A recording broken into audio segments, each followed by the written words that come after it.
Good morning, all. Good morning. Must be still morning.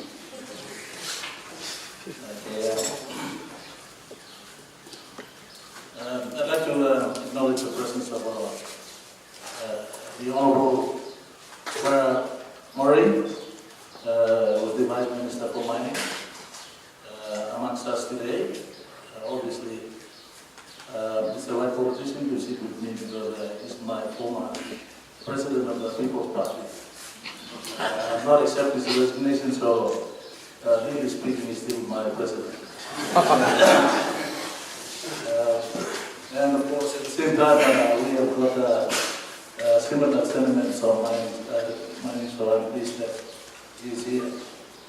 I'd like to acknowledge the Secretary of the Department and his officers and technical consultants from the national government, officers and representatives from provincial and local level governments, industry and investor representatives, landowner representatives.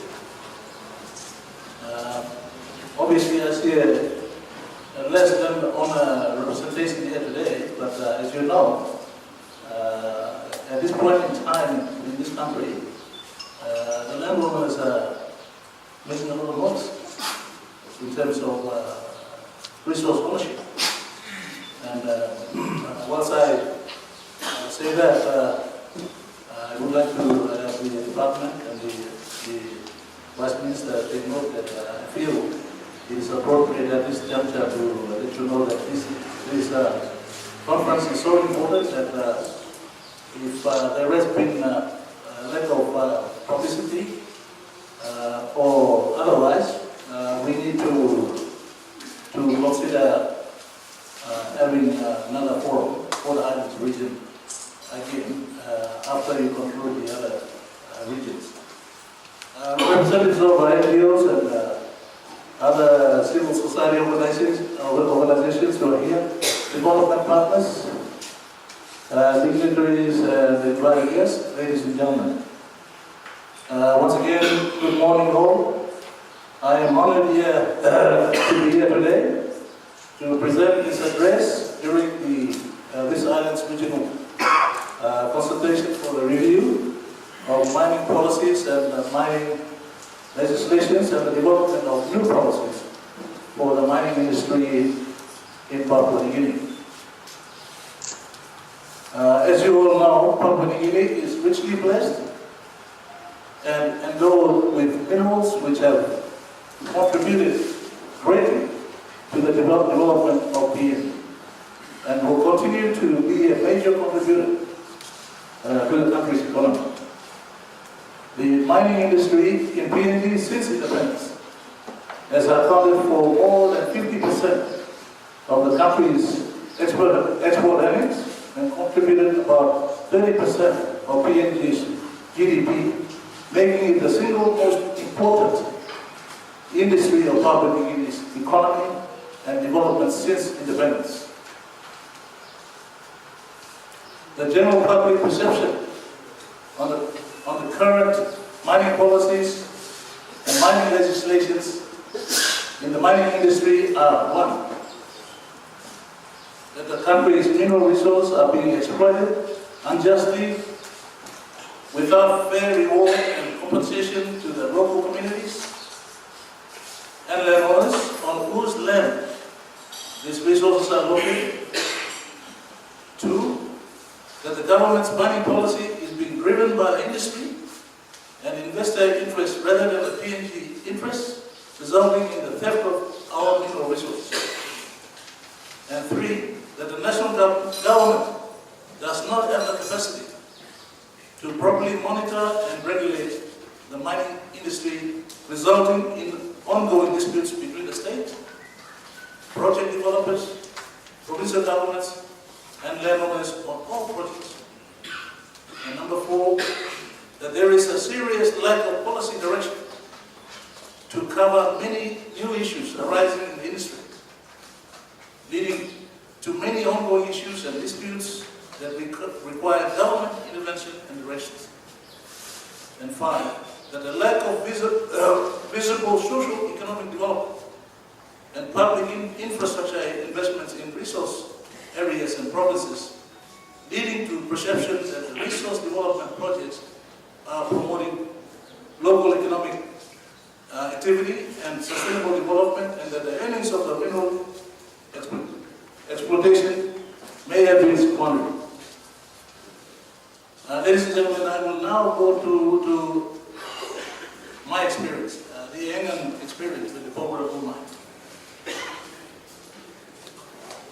In Engan province, the Porgera mine was commissioned at the time of the Bougainville conflict, which resulted in several new initiatives being implemented to address issues affecting local and provincial governments and the concerns of impact communities.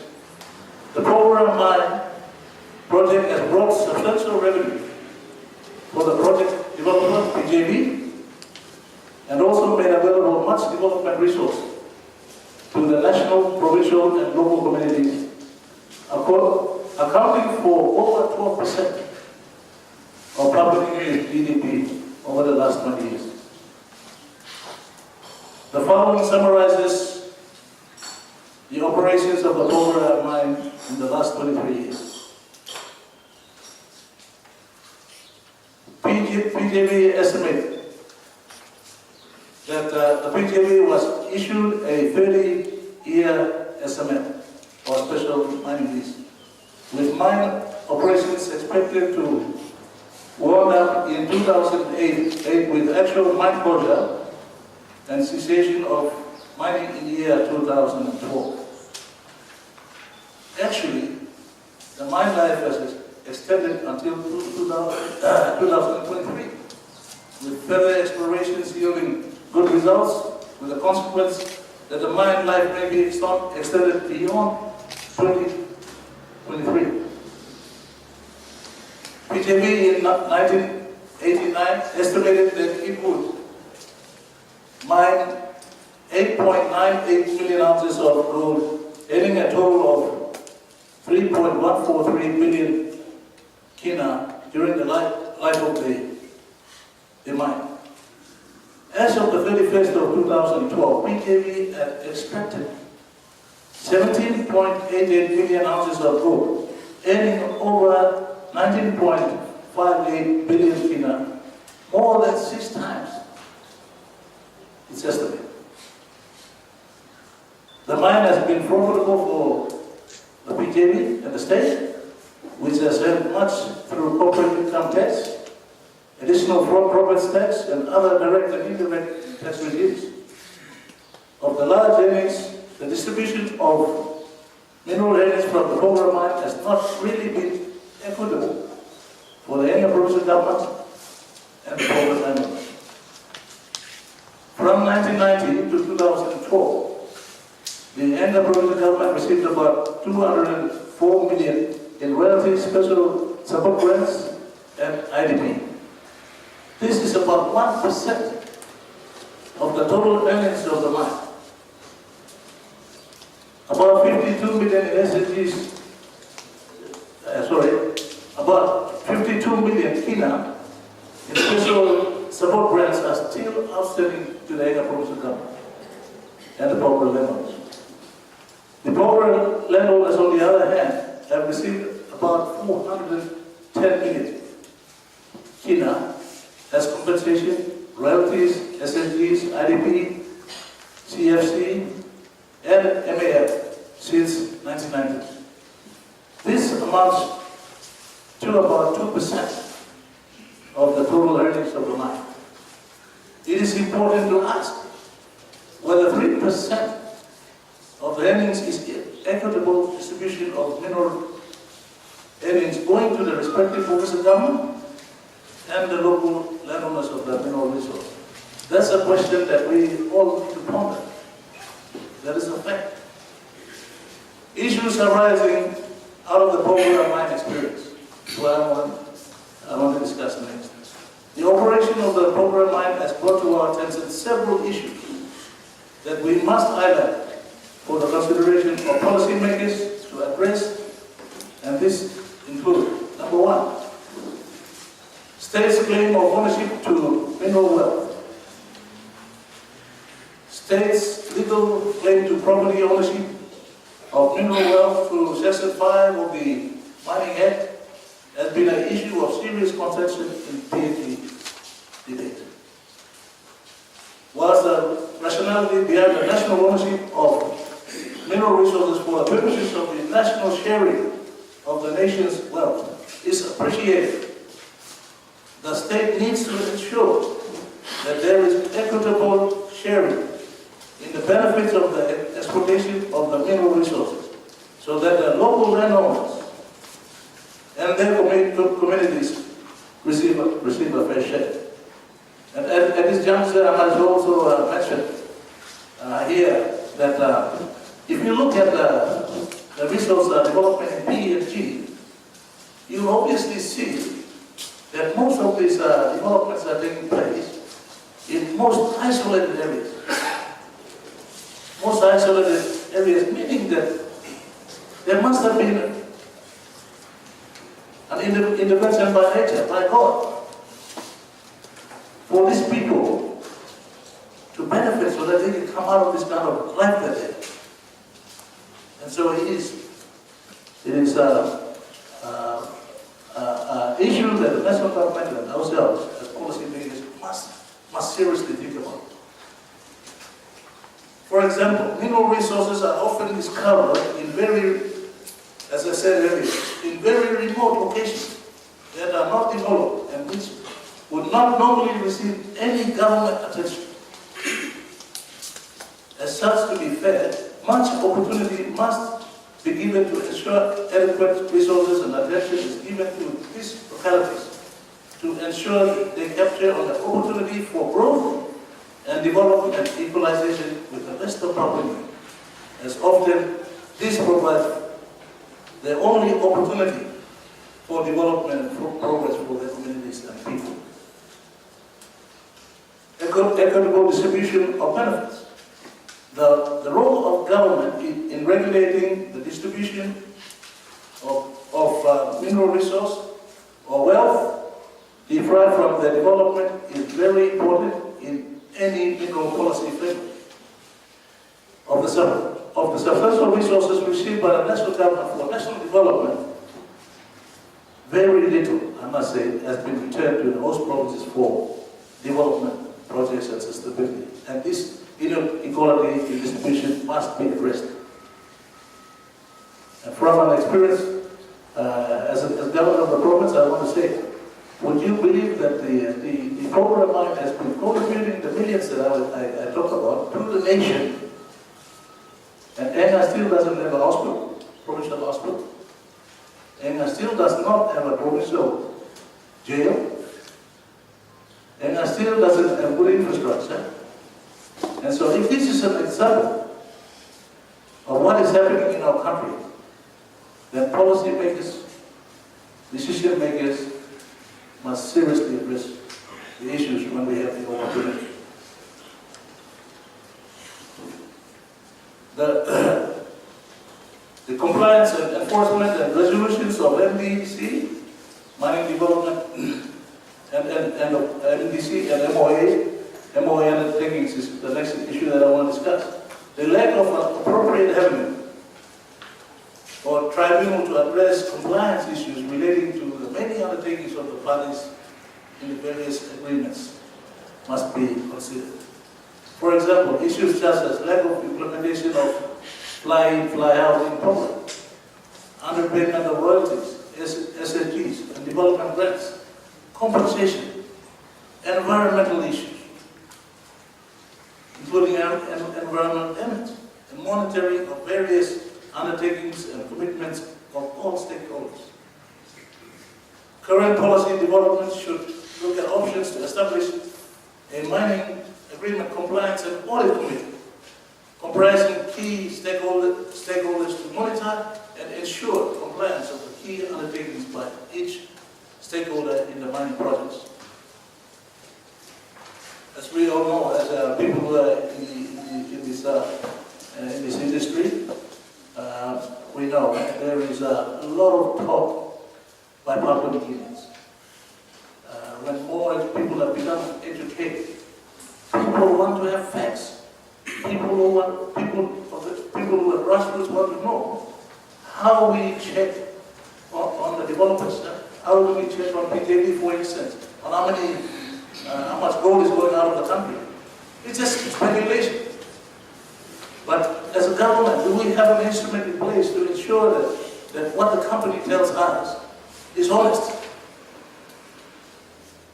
How often do we have audits? How often do we audit the developers? If we don't have the systems, it's a wake-up call. We must look at this. Lack of policy guidelines on review of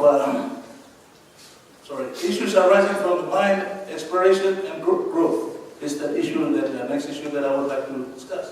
The expansion of the mine has seen a growth in SML area, the LMP, and the mining easements, and this has further impacted adversely on the local community, compounding issues of resettlement of communities and landowners and illegal mining that we hear of in Pogra all the time, and other issues that were not effectively considered in the MDC and MOAs.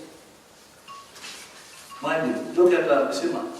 I had a stint as Minister for Mining in 2009, was it? And I visited Bisima. There's a big hole. We've left it with nothing.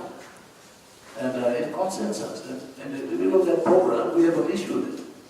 And we need as government to come up with policies so that we don't leave our people with social problems that the national government will have a hard time addressing. So that's basically what I'm talking about here. Long-term sustainable planning and the mine closure. Mine closure and sustainable development planning is important to ensure that the mining area, like Pogra district and my province of Enya, are not adversely affected with the flow of mine revenue when the mine revenue ceases. Currently, there is no policy guideline on how the stakeholders should partner to develop an effective policy framework in this regard. There is none. And as governor of the province, I tell you, I have a duty to my people as governor now, not to sit around and just enjoy revenue from program. One of the jobs that I have to do is to plan for the future, the sustainability of the future of my population, my kids. And I will tell you, if the program people were here, PJB, the Bardic people, they will tell you. For Enga, if you look at Enga, it's not like Western Islands or any other province. We don't have the land to have cash crops. We can't do any other business. So I have reminded them time and time again that Enga's policy on sustainability is education. And today, to this day, unfortunately, Bardic doesn't see it that way. And I will tell this conference that the people of Pogra, the landowners always tell me, don't trust Bardic. They don't want to see any of us being educated. If we are well educated, we will take up issues with them. So I am almost inclined to believe this assumption. What I am saying is that the developer is in my province. And I am the governor who has been mandated by the people. And I, as the national government, are going to be responsible for what happens in the future. And so we have a sustainable program. We say we cannot grow coffee. We cannot grow coconuts. The only way that Enga can sustain its future and programs can be successful to sustain their life is through education. And there must be an aggressive policy. And today I am surprised that Bardic has not been listening to the provincial government. And if this is happening right around the country, then friends, citizens of this country, we must wake up. We must wake up and make sure that we decide our own destiny.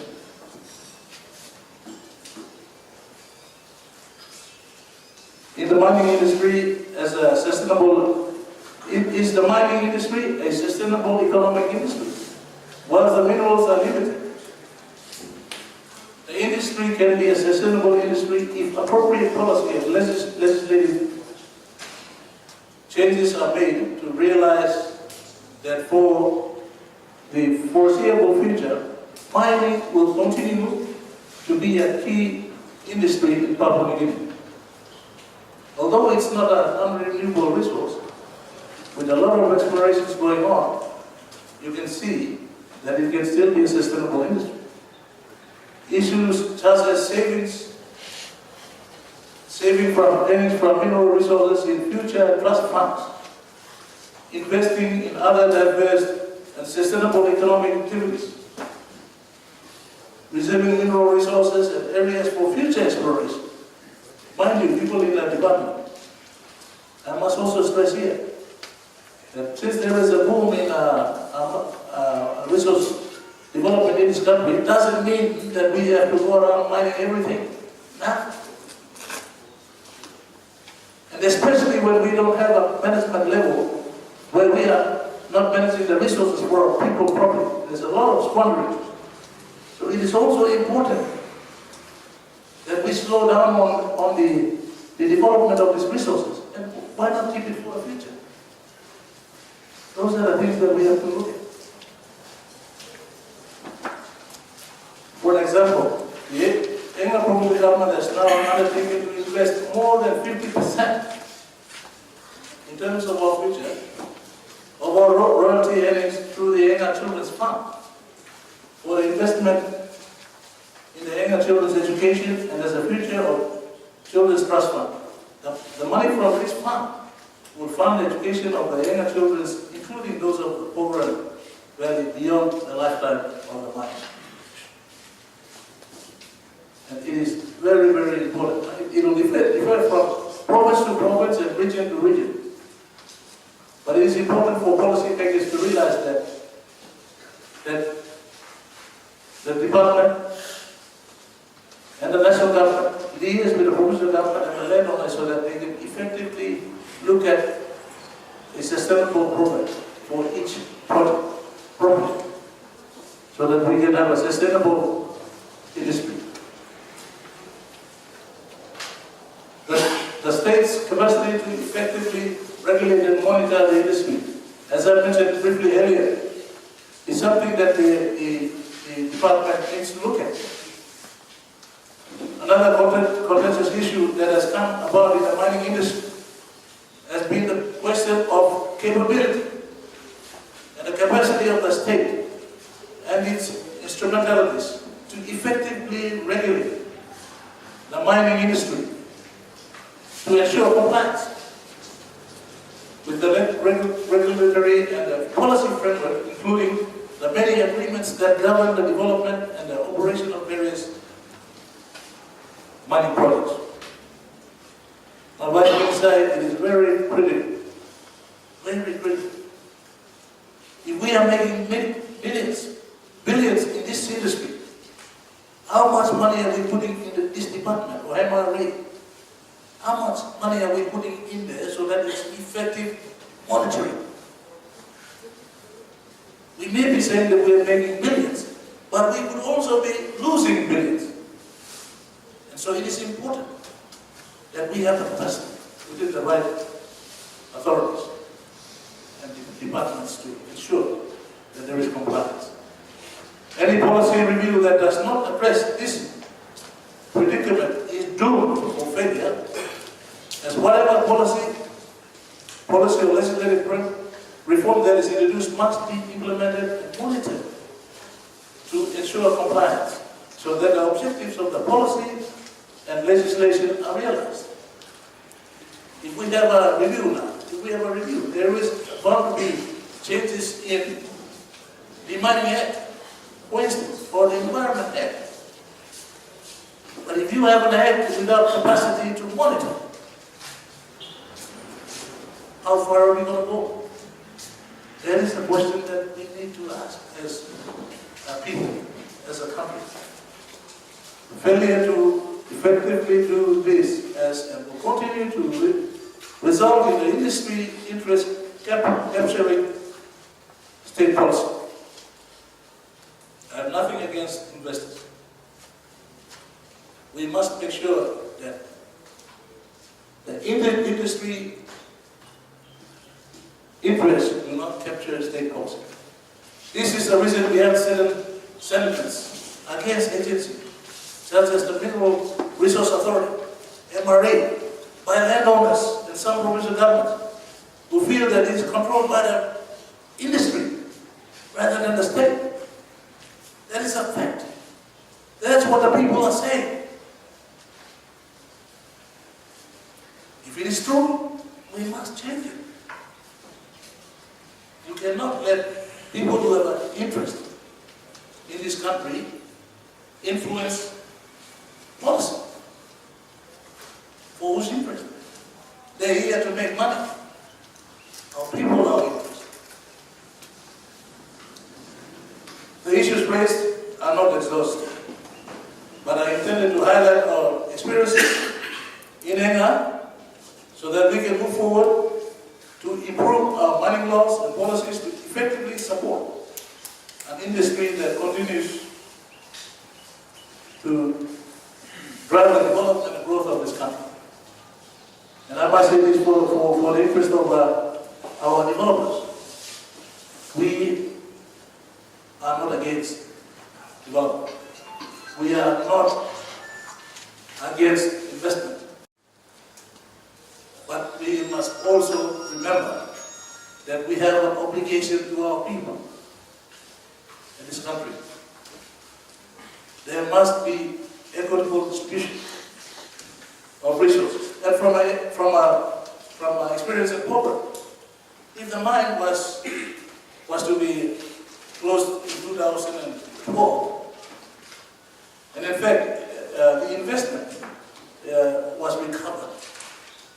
The investment that the investors invested was recovered in 3 years, record time.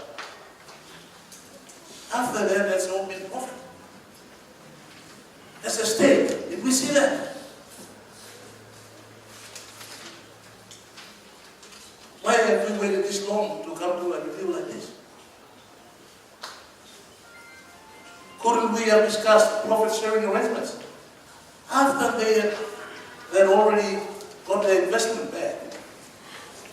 Obviously, there was an opportunity for us to discuss profit sharing. This is the opportunity. And I think we cannot allow our children to be in the same situation. Challenges, opportunities, and the way forward.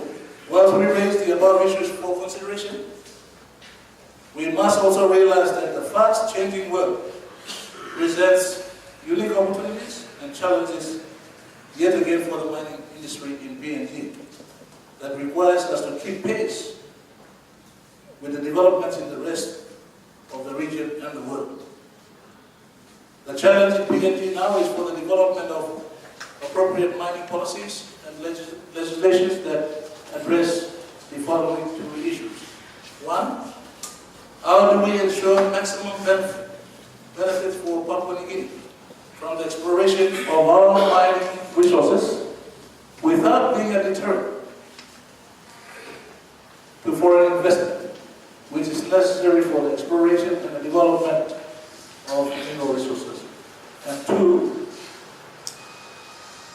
how do we ensure the equitable sharing of mineral wealth derived from the exploitation of mineral resources between the national government, the sub-national governments, and the impacted landowners? In responding to these 2 questions, I recommend that we take guidance from the National Development Strategy as guided by the Constitution through the national goals and directive principles, which state that wise use to be made of our natural resources and the environment in the interest of our development and in trust for the future generations. That's what we have. That's what our forefathers said. We have deviated. We need to revisit. The Constitution further calls for the state to take effective measures to control and actively participate in the national economy, and in particular to control major enterprises engaged in the exploration of natural resources, and for citizens and government bodies to have control of the bulk of economic enterprises and production. We need to re-educate ourselves. We need to refocus. And in conclusion, ladies and gentlemen, with these comments, I want to thank the Minister for Mining, the Honorable Byron Chan, for inviting me to present this address at this very important occasion. And I can only hope that my presentation has contributed to raising your interest, to actively participate and contribute towards the development of good policies for the mining industry in Papua New Guinea. I also want to take this opportunity to commend the Minister, Honorable Byron Chen, and of course my brother Vice Minister, the Honorable Byron Murray, and his Secretary, and the Department of Mineral Policy and Management for this initiative to review PNG's mineral policy and legislative framework, which is long overdue. Importantly, I also commend them for this process of consultation in seeking the views of the people of Papua New Guinea and the key stakeholders, which is important in a democracy such as ours, to develop policy that is reflective of the wishes and the aspirations of the people of Papua New Guinea. To all the participants and stakeholders in the mining industry, I ask that you share your views and experiences candidly and actively participate in these discussions, so you can contribute to the development of a final and better policy and legislative framework for the mining industry in our country, Papua New Guinea. Good morning once again, ladies and gentlemen. Thank you.